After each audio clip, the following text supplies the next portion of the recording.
సంవత్సరాల తరబడి ఎన్ని మందులు వాడినా మీ మోకాల నొప్పులు తగ్గట్లేదా? ప్రాణ పెయిన్ క్లినిక్ లో అత్యాధునిక చికిత్స.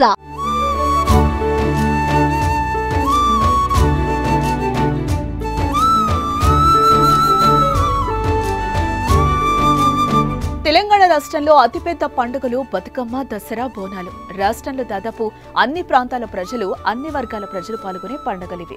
అందుకే తెలంగాణ ప్రత్యేక రాష్ట్రం ఏర్పడిన తర్వాత అధికారంలోకి వచ్చిన కేసీఆర్ ఈ పండుగలను అధికారికంగా నిర్వహించారు.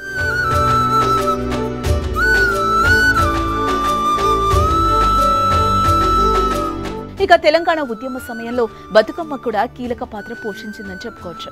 కేసీఆర్ తనయ బీఆర్ఎస్ ఎమ్మెల్సీ కవిత జాగృతి పేరుతో స్వచ్ఛంద సంస్థను స్థాపించి బతుకమ్మ పండుగను రాష్ట్ర వ్యాప్తం చేసింది. తెలంగాణ ఉద్యమంలోనూ బతుకమ్మలు వాడుతూ ఆందోళనలు చేసిన సందర్భాలు ఉన్నాయి. బోనాలెత్తిన రోజులు ఉన్నాయి. ఈ నేపథ్యంలోనే కేసీఆర్ తెలంగాణ వచ్చాక బతుకమ్మ, దసరా, బోనాల పండుగలను అధికారికంగా నిర్వహించడం ప్రారంభించారు. ఇక బతుకమ్మ అంటేనే అమ్మవారు, అమ్మవారి స్వరూపమైన ఆడపడుచులు. అందుకే బతుకమ్మ సందర్భంగా తెలంగాణ ఆడపడుచులకు చీరలు పంపిణీ చేసే కార్యక్రమానికి శ్రీకారం చుట్టారు. సిరిసిల్ల వస్త్ర పరిశ్రమను ఆదుకునేందుకు అదే సమయంలో బతుకమ్మ పండగ వేళ ధనిక, పేద అని తేడా లేకుండా ఆడపడుచులంతా కొత్త బట్టలు కట్టుకోవాలన్న ఉద్దేశంతో బతుకమ్మ చీరల పంపిణీ కార్యక్రమం ప్రారంభించారు. రేషన్ కార్డులో పేరు ఉన్న మహిళలందరికీ చీరలు పంపిణీ చేస్తూ వచ్చారు. ఇలా 10 ఏళ్ల పాటు జరిగింది. సీన్ కట్ చేస్తే తెలంగాణలో కొత్తగా కాంగ్రెస్ ప్రభుత్వం కొలువు తీరింది.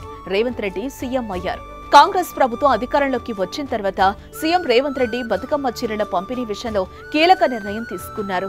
ఏటా బతుకమ్మ పండుగ సందర్భంగా మహిళలకు ఉచితంగా అందిస్తున్న చీరల పంపిణీ కార్యక్రమాన్ని నిలిపివేయాలని నిర్ణయం తీసుకుంది. బతుకమ్మ చీరల పంపిణీ పెద్ద గోల్మాల్ పథకమని సీఎం రేవంత్ రెడ్డి స్వయంగా ఆరోపించారు. దీంతో బతుకమ్మ చీరల పథకం స్థానంలో మరో స్కీమ్ తీసుకురావాలని ఆలోచన చేస్తున్నట్లుగా తెలుస్తోంది. ఈ మేరకు ఇప్పటికే నిర్ణయానికి వచ్చింది. అయితే బతుకమ్మ చీరల పంపిణీ నిలిపివేస్తే మహిళా లోకం నుంచి ఏమైనా అభ్యంతరాలు వ్యక్తమవుతాయా అనే అభిప్రాయం తెలుసుకునే పనిచేస్తోంది. గత ప్రభుత్వం అందించిన ఈ బతుకమ్మ చీరలు నాసిరకంగా ఉన్నాయని మహిళల్లోనే తీవ్ర వ్యతిరేకత కూడా వ్యక్తమైంది. కేసీఆర్ కూతురు కవిత ఈ చీరలే కడుతుందా అని కూడా విమర్శలొచ్చాయి. మరికొన్ని చోట్ల చీరలను దహనం కూడా చేశారు. ఈ నేపథ్యంలో చీరల పంపిణీకి బదులుగా మరో స్కీమ్ ను తీసుకురావాలని కాంగ్రెస్ ప్రభుత్వం అనుకుంటున్నట్లుగా టాక్. అయితే ఇప్పటి వరకు బాగానే ఉంది.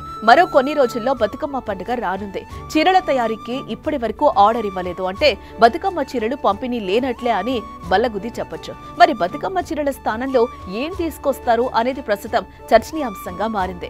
పండుగ దగ్గర పడుతున్న వేళ ఈ చర్చ ఊపందుకుంది. ఇప్పటి వరకు దీనిపై ప్రభుత్వం ఎలాంటి ప్రకటన చేయకపోవడంతో 10 మంది పలు రకాలుగా చర్చించుకుంటున్నారు.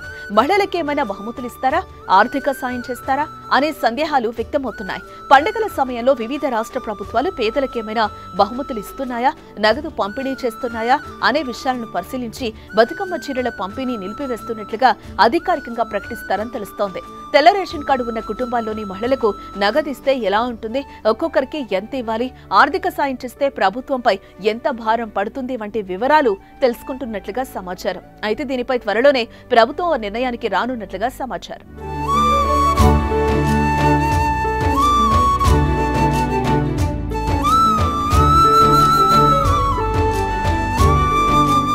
మీ బిజినెస్ ఏదైనా మీ ఊర్లో ప్రమోషన్ చేయాలంటే అది సుమన్ టీవీతోనే సాధ్యం. ఇప్పుడే సంప్రదించండి.